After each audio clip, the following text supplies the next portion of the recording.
e si mette i 3 punti in saccoccia la Roma. Se li mette in saccoccia e servono per mettersi a livello del Napoli e collocare la Juventus a 4 lunghezze. È vero, ci sono anche Como e Atalanta a 5, ma sta creando un piccolo spazio, sta mettendo una distanza, no? Ed è una partita che oggi uno dice no, ma sai, con la Cremonese devi vincere. Sì, devi vincere, ma poi non è mai così semplice come può sembrare. Abbiamo visto oggi il Milan, che è vero, al netto di episodi arbitrali, e grazie al cielo stasera non dobbiamo aggiungere un altro alla lista, non dobbiamo aggiungerne un altro alla lista infinita, ma al netto di tutto il Milan il gol col Parma non lo riesce a trovare. Ieri l'Inter ha dovuto tribolare con Lecce e il gol è arrivato da palla inattiva, come oggi per la Roma, perché poi devi avere delle soluzioni contro questi avversari che, ribadisco, il più delle volte pensano a non buscarle piuttosto che a darle. Quindi una vittoria importantissima per la Roma.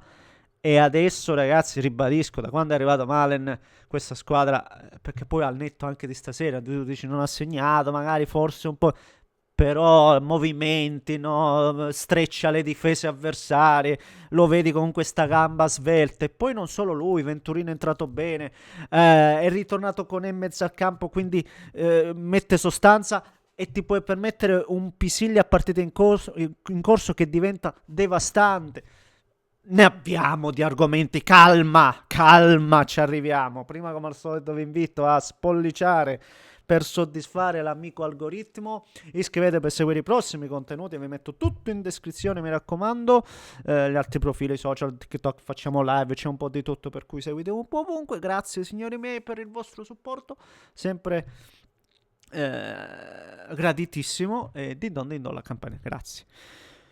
Allora, dove andiamo? Sì, è stata una partita anche questa, no?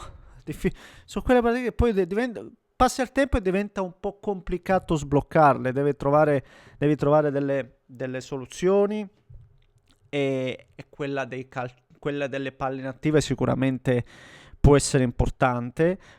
Lo so, si critica tanto lo stesso Pellegrini perché magari lo vedi meno dinamico, però palla messa bene e Cristante poi su queste situazioni qua rappresenta un valore, perché Cristante tante volte è stato criticato, eppure poi qualsiasi allenatore non se ne priva, ci deve essere un motivo, onestamente, no?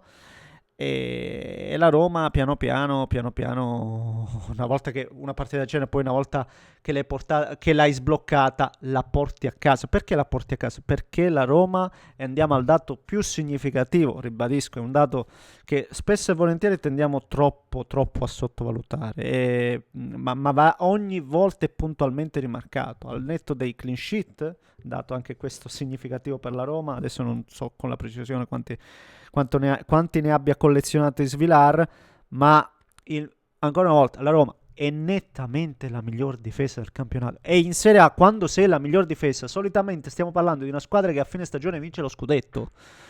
Il 80-90% delle volte vince lo scudetto. E quindi questo mi fa dire, con l'arrivo di Malen lì davanti che risolve tanti problemi. Vuoi che una squadra con la miglior difesa, soltanto 16 gol subiti, vuoi che non vada in Champions? Cioè, vuoi che non ottenga questo obiettivo? Ecco, la pongo a voi un po' questa domanda. Io vacillo perché finora, sì, finoggi si dice? Finora. Ho sempre pensato, ma la Juventus di Spalletti gioca bene. Io oggi vedo la Roma nettamente avanti alla Juventus, nettamente avanti proprio per solidità.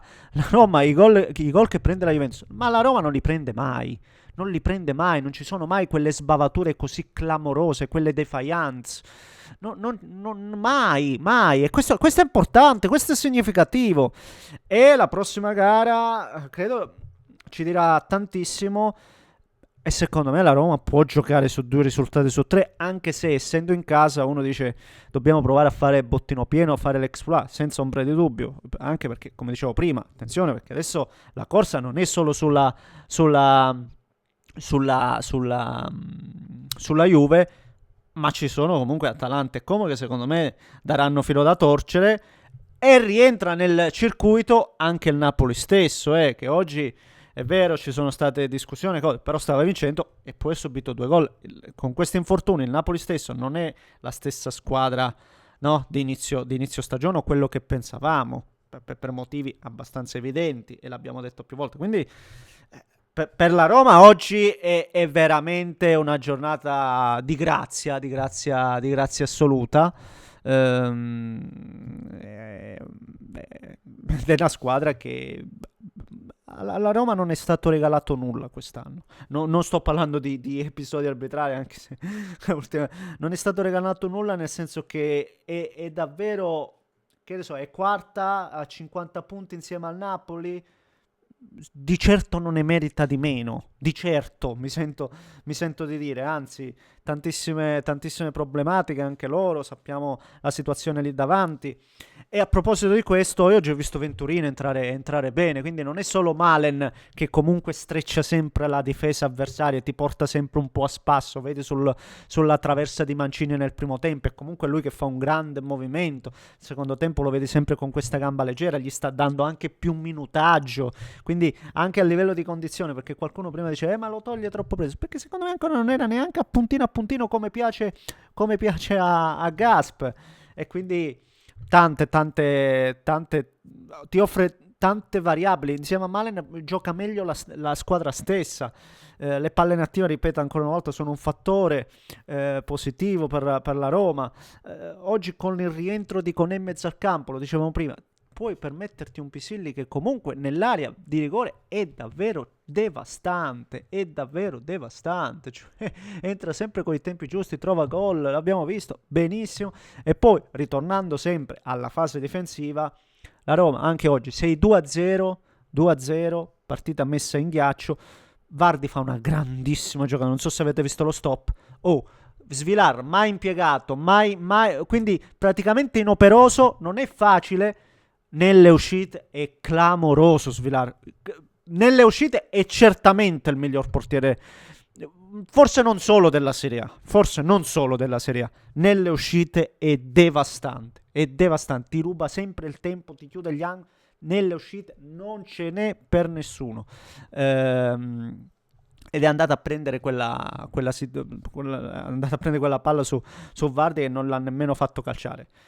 Perché lì becchi gol e poi magari non lo sai, 2-1, sai, in una partita dove tu l'hai portata liscia, la puoi rimettere in gioco. Perciò dico, ci sono tanti fattori che oggi mi fanno vedere la Roma più solida delle altre, una Roma più avanti proprio per soluzioni e per, ribadisco ancora una volta, per solidità in zona Champions.